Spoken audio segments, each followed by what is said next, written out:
Girl, Miss Flu tried to get me out of here, but I'm here. I'm standing. I'm still strong. Y'all already know what time it is. I got the black V-neck on.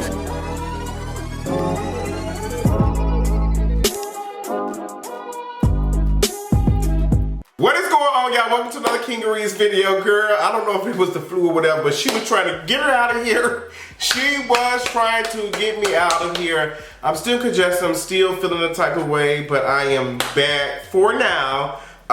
Girl, it's been a rough couple of days for your boy. Girl, I was like having a fever, like no Megan Thee Stallion, pun intended.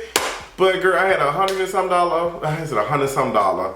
I had 101 fever. I was congested. It was just a mess. But I thank you all for being concerned about me. I'm feeling way better. Way better. I've been drinking some Pedialyte, trying to get my balance and stuff back together. But girl, while I was gone and all that, y'all had saw the Grammys. Y'all saw who won the Grammy, who didn't win the Grammy. Girl, you saw a bunch of mess. Miss Nicki Minaj seems to be back. She's looking kind of different.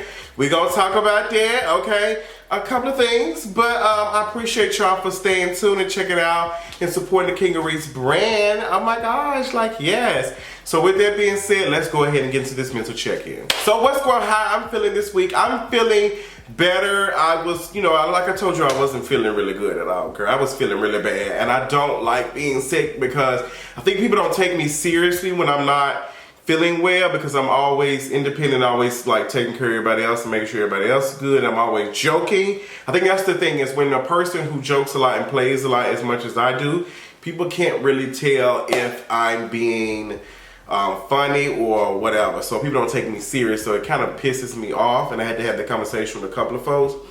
But I'm feeling way better. I think I came down like Monday, so I'm glad that it's getting back together because I got some stuff going on this weekend. I am moving Saturday, and also I have an interview thing to do with somebody who y'all know. I can't wait to tell y'all about that.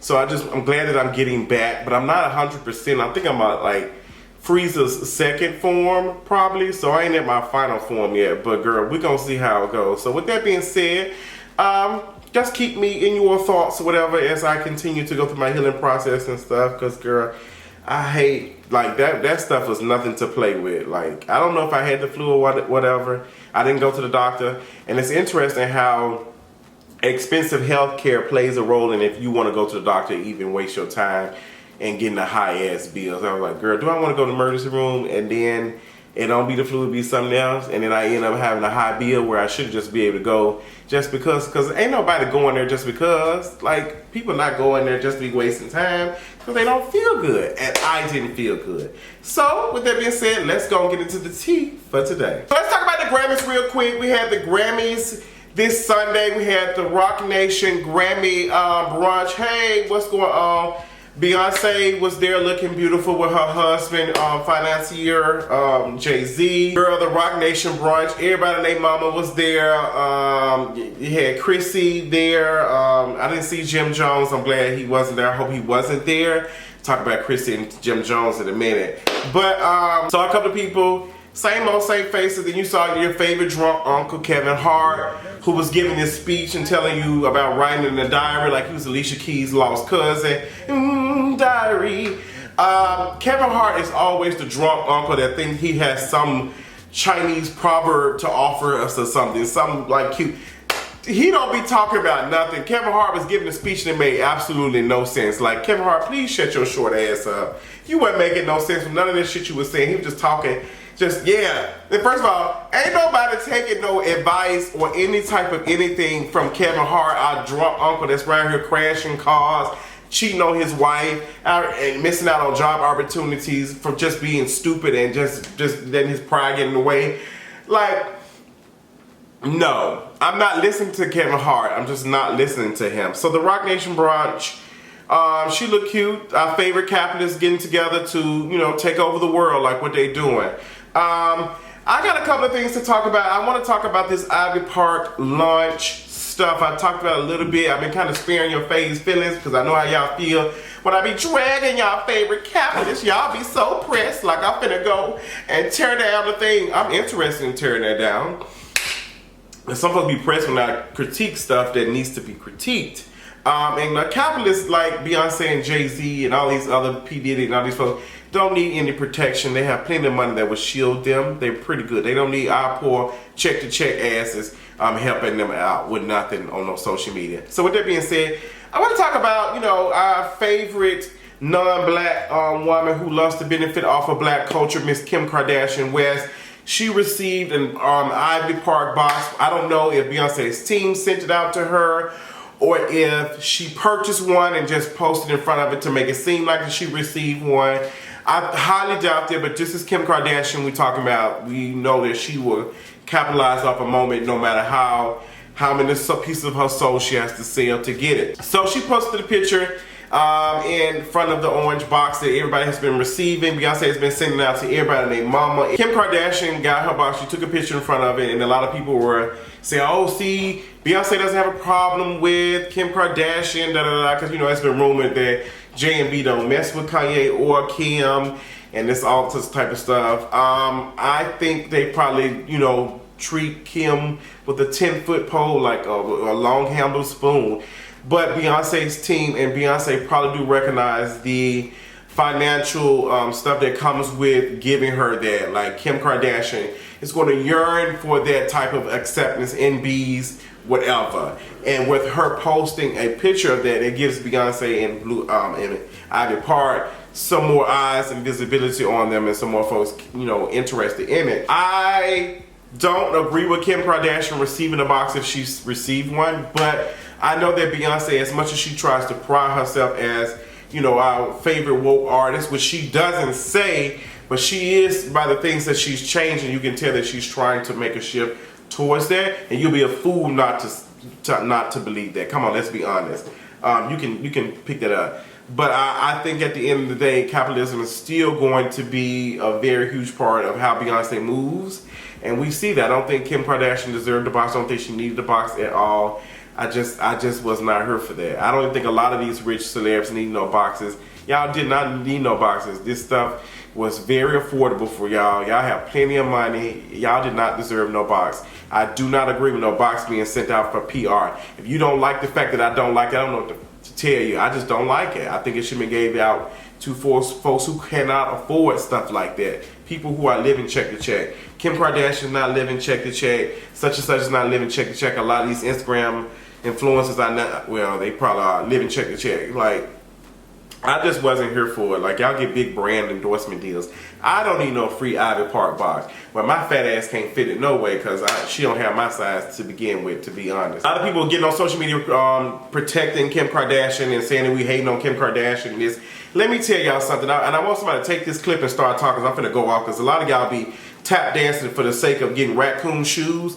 But Kim Kardashian don't need your black ass protecting her. She don't give a damn. We not hating on Kim Kardashian. What we're pointing out is Kim Kardashian is able to profit and capitalize off of black culture in ways in which a black woman cannot or a black person cannot. That's what we're talking about.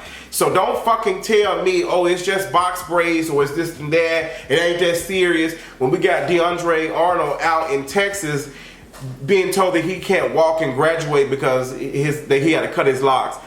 This system that is policing black bodies and black hair, don't you open your mouth to tell me not to criticize a white woman that is out here shaping her body like a black woman to get attention and make money, because she can do that. Even when she posted a picture, her skin tone was different from her hands. Please miss me. Go play in traffic. Don't play in my face. I just don't understand how folks who don't have much, who are living check to check, are out here protecting folks who would not give them a check if they seen him on the street asking for money. Please go play in traffic. Please do. Yeah, but that's all I got. I was just so irritated about everybody hopping and saying, oh, we hating on her, hating. Y'all love to take up for white women in there. Y'all, I don't know what it is about some of y'all black gays specifically putting white women on pedestals and stuff. That's why I can't get with some of y'all. Even when watching Sauce Santana's video, he had a white woman walking some black dude on a dog, on a walking dog video. Then he also had a white woman in his Material Girl video. I was just like, what is so fascinating about a white woman being in some, and it has to be, we automatically assume it's rich couture type. I'm tired. I'm not gonna go on a rant, but I'm tired of Kim Kardashian, as you can see. And I'm tired of people telling us that we hating on her just because she bad and she don't do nothing. That woman has caused harm, and I don't give a damn about her handing 2 or 3 black folks get out of free jail cards. I don't give a damn about that when her whole race is out here locking us up. She ain't doing us no damn favor. We ain't gonna clap for her doing what she should be doing. Fuck out of here. Girl, bottom line is we're dealing with facts. But girl, I'm back. Because you see how upset I was. I watched a little bit of the Grammys. I watched it. Performances was boring, lackluster. Demi Lovato did a great job. Her soul and her energy was all in the song that she performed. Billie Eilish took I said Billie Eilish. I said I wasn't going to do that. But Billie Eilish took a lot of Grammys. She took the most Grammys, I think, that night than anybody. And it was a critique about Billie Eilish being, you know, wearing this black culture stuff, the baggy clothes and all of that, and that is a cultural appropriation a little bit. And people are saying, no, she's not doing that. Baggy jeans is not streetwear, it's not on to black folk. Yes, it is. To the point that a lot of like big name brands have started to make more wear like that because black folks were spending money. So I don't understand how people make jokes about black folks spending money on Jordans and all of this type of stuff, but then I'll sit up here and think that companies are out here making stuff to make money off of black folks. So I don't understand. Like, one moment y'all be saying that, oh, black folks spend so much money on stuff that's not important. Then you say, well, black folks don't, that ain't the market. I don't, which one is it? It's just that you don't like black folks. That's what it is. You'll pick whatever critique goes to fit whatever argument you have at that moment. And I see right through that bull crap. Billie, I think she is, and she has even admitted it, that the way she's dressing is giving us TLC vibes. We can see right through that. And I appreciate my girl, Adam Eves on Twitter, who talked about that and brought that conversation that's been talked about all over the net. So I appreciate my girl Adam and Eves. Follow her on Twitter. She's beautiful. Love her energy. Love her conversations and everything. But yeah, tell me how y'all. I'm really interested in seeing some of y'all honest opinions about that. I don't know who really deserved a Grammy, who don't deserve a Grammy. I don't really pay attention to that anymore because I'm slowly moving away from the Grammys, which is why I don't do a Grammy review no more. I just talk about little bits and pieces and stuff. I think it's funny watching people saying, oh, such and such should have deserved that Grammy, such and such should have deserved that Grammy. Oh, she didn't get it. But when their faves get the Grammy, they use that as a critique on folks who didn't. So if we know that the system of the Grammys, and this woman has came out who worked at the Grammys and talked about it, she talked about how the system benefits white folks and older white men making decisions and stuff, and big labels making decisions and stuff for that. Why do you think when your fave get a Grammy that they deserve one too? Can't nobody critique. If such and such didn't get one, what makes you think that sis over here deserved one? Like, girl, come on now. I thought that Lizzo should have took home Album of the Year. I honestly think that. I think she took Album of the Year. And I think that's crazy Lil Nas X didn't take Song of the Year. I just really did not. I don't understand that. But congratulations Lil Nas X. And he did receive a Grammy for something. I can't remember what it was. I'm not going to look it up. But shout out to him. And even in that conversation, Lil Nas X, well, this is going to go into a 2-part video. Even in that conversation, Lil Nas X talked about him receiving that Grammy on Twitter, and people gave him some kind of pushback because during this time we had found out that Kobe Bryant had died. A lot of folks were telling Lil Nas X that this is not your day, like, you know, you can't be out here celebrating stuff, and today's Kobe's day. And I don't think Lil Nas X meant any harm. Lil Nas X can feel sympathy for the people who died in the helicopter crash, and he can be happy about his Grammy at the same time. I think that some people seem to think that that whole situation revolves around everybody. Like somebody's death and stuff, it revolves around everybody. And it doesn't work like that. People don't mean no disrespect or anything. But we become so used to people capitalizing off of tragedies like this that we think that people are mourning it and saying some stuff like they're really doing some good, but they're really just making money off of it. All these specials and stuff, not because they care about Kobe. They did, they wouldn't be having commercials and ads in it. They wouldn't have commercials on the stuff. They would be just doing it just to be doing it, but they're making money off of that. And they know that people feeling some type of way are going to watch this stuff. Same reason why you had people rushing to tell the story of who was in the helicopter car crash. You had TMZ post a story before the family was informed. People said that TMZ, that's not their job to make sure the family is informed. It can be their job, since you're gonna be out here posting this stuff and sharing this article online for the world to see, and the family hasn't been informed. That would hurt my feelings if I found out that my mother and father, somebody like a loved one, died on news versus someone calling me. And I can remember a situation like that happening to me. So I do think TMZ was trash for reporting that news.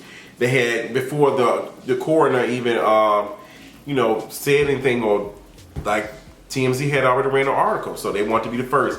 The whole media thing for that Kobe Bryant stuff was trash, which is why I don't trust all of these mourning videos and all this, and people crying and stuff. I just think it's disgusting. I don't like it. I don't like it. I think some people definitely are grieving. I think people definitely care about Kobe Bryant, but I think putting the camera on players' face and loved ones and give us a reaction is trauma porn, and it's disgusting. It needs to be turned off. It was just, every time you turn around and you put the camera on a basketball player or a coach, old coach, or what do you think, girl? It's just like, give these people some time to grieve what is going on and what just happened before we reach for a reaction for profit. That's what it was. And it's just, yeah. The whole Grammy weekend was just, it was a lot. You can see the spirit was amongst a lot of folks, and people were hurt. Kobe Bryant was, a known man. He was very talented. He was a very beautiful young man, and was doing a lot for his family and stuff. And, he had some bumps and stuff. He had some stuff going on, some, an interesting past. I'm not going to get into that too much right now, but people have talked about it. Survivors have talked about it. Y'all know what I'm talking about. If you don't, go check that article on kingarees.com. I think people need to understand that when you do pass, people will critique your legacy. And it's up to you to make sure that you're doing the right thing, so people won't critique your legacy when you're gone. But also, I saw a video of this woman on the plane. She was talking about some hug on your loved one. You might not see them tomorrow. Make up with that loved one that you don't talk to no more. Let me tell you something. Do not let people pressure you into building a relationship with toxic people just because we just seen a tragedy. People die every day, okay? Girl, people die every day. I don't know why we sit here and sensationalize one person. Oh my God, the world is coming to an end. You just never know. People are dying every day from treatable diseases. And y'all out here sensationalizing a death. And I don't get it. I just don't get it. I just saw this woman. She was a flight attendant. She was just telling people, hug one before you get on a plane, girl. If you don't shut your ass up, I'm pretty sure she meant good. But I'm like, I ain't trying to hear that. Not before I get on no damn plane. I ain't trying to hear that. Like I said, this weekend was a lot going on. Y'all talk about it. I want to have a conversation about that Kobe Bryant stuff. Like, tell me how y'all feel about it. How y'all feel about everything that was going on with that. So now that I'm done talking about the Grammys, I don't think there's too much other stuff to talk about with the Grammys other than, the spirit of Kobe being like the presence of that was there. I think Alicia Keys did a pretty decent job. I didn't want to hear her sing. I felt like I was watching a musical and I was just getting annoyed a little bit. Who the performance that y'all like the most? I want to know who performance that y'all like the most, because that was a couple of performances. I was like, okay, this is decent, but it was kind of boring a little bit to me. So obviously this video is longer, so go ahead and go to part 2 because we got a lot of other stuff to talk about.